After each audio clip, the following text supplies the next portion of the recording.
Welcome two equations IAS. आज हम discuss करेंगे परमानेंट कमीशन टू विमेन।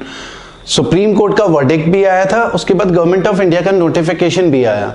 तो इसका बैकग्राउंड हमें समझना पड़ेगा। एक तो आपको ये समझना है कि आर्म फोर्सेस में रिक्रूटमेंट किस तरीके से होता है। जैसे मेन का रिक्रूटमेंट जो एनडीए का एग्जाम होता है, सीडीएस का एग्जाम होता है, उसके थ्रू होता है।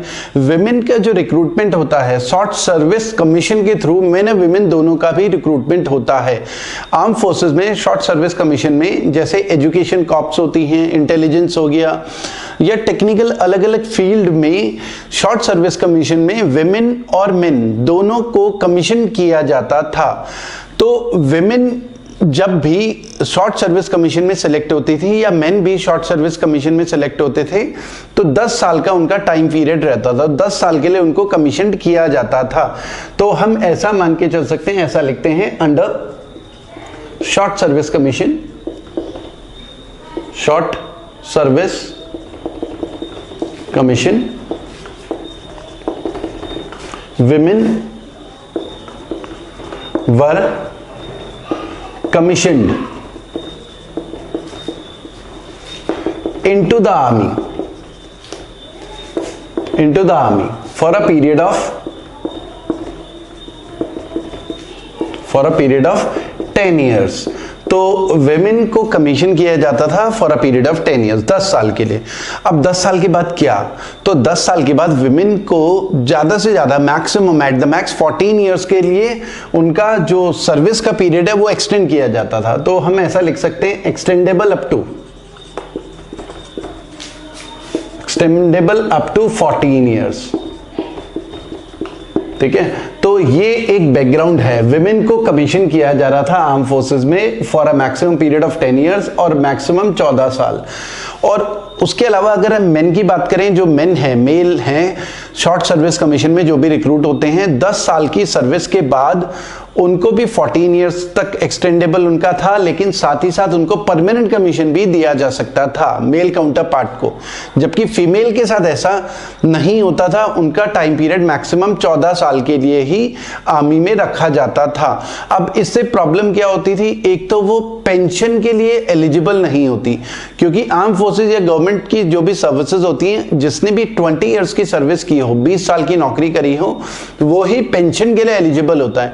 तो women maximum short service commission के थ्रू जो विमेन आर्मी में सिलेक्ट होती थी या कमीशनड होती थी, मैक्सिमम 14 साल की ही जॉब वो कर पाती थी और उन्हें पेंशन वगैरह कुछ नहीं मिलती थी। 14 साल के बाद एक तरीके से उनका रिटायरमेंट हो गया विदाउट एनी पेंशन। तो यहां पर ये डिस्क्रिमिनेशन हो रहा था जेंडर के बेसिस पे। मेन और विमेन में अगर हम देखें तो इक्वालिटी वहां पर नहीं थी। तो अगर हम देखें तो फरवरी 2020 में सुप्रीम कोर्ट का वर्डिक्ट आया था। एक तो सुप्रीम कोर्ट का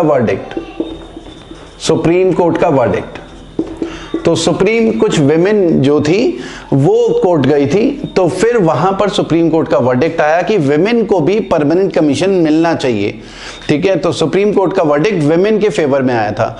तो फिर उसके बाद फरवरी 2020 के बाद से गवर्नमेंट का हालांकि नोटिफिकेशन नहीं आया था, सुप्रीम कोर्ट का वर्डिक्ट विमेन के फेवर में आ गया था और गवर्नमेंट के लिए अब जरूरी हो गया था कि नोटिफिकेशन निकाले, ऑफिशियल ऑर्डर निकाले विमेन के लिए कि उन्हें भी परमानेंट कमीशन मिलेगा आर्म फोर्सेस में।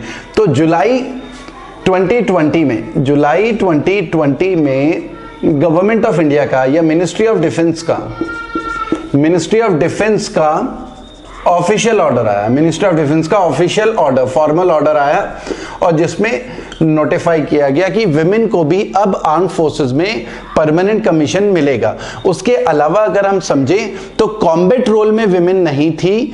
तो एक होता है कॉम्बैट एरिया, एक नॉन कॉम्बैट एरिया, तो उसके अलावा कमांड पोस्ट होती हैं।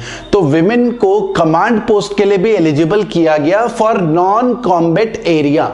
नॉन कॉम्बैट एरिया, एक कॉम्बैट एरिया होता है जहां पर कभी भी वॉर हो सकती है, बॉर्डर जैसे कई एरियाज होते हैं, कॉम्बैट एरिया होते हैं। बहुत सारे एरियाज ऐसे रहते हैं जो नॉन कॉम्बैट एरिया। तो नॉन कॉम्बैट एरिया में विमेन को कमांड पोस्ट के लिए भी एलिजिबल किया गया, जबकि पहले कमांड पोस्ट के लिए विमेन एलिजिबल नहीं होती थी। तो ये इस वजह से परमानेंट कमीशन विमेन का ये न्यूज में रहा। तो इंपॉर्टेंट क्या है, एक तो आपको ये पता होना चाहिए विमेन को आर्म फोर्सेस में कमीशन किया जा रहा था 10 साल के पीरियड के लिए, जो कि 14 साल के लिए एक्सटेंडेबल था, जबकि मेन जो मेल काउंटर पार्ट थे उन्हें भी 10 साल के लिए कमीशन किया जा रहा था, लेकिन उनके पास ऑप्शन होता था कि वो परमानेंट कमीशन ऑप्ट कर लें।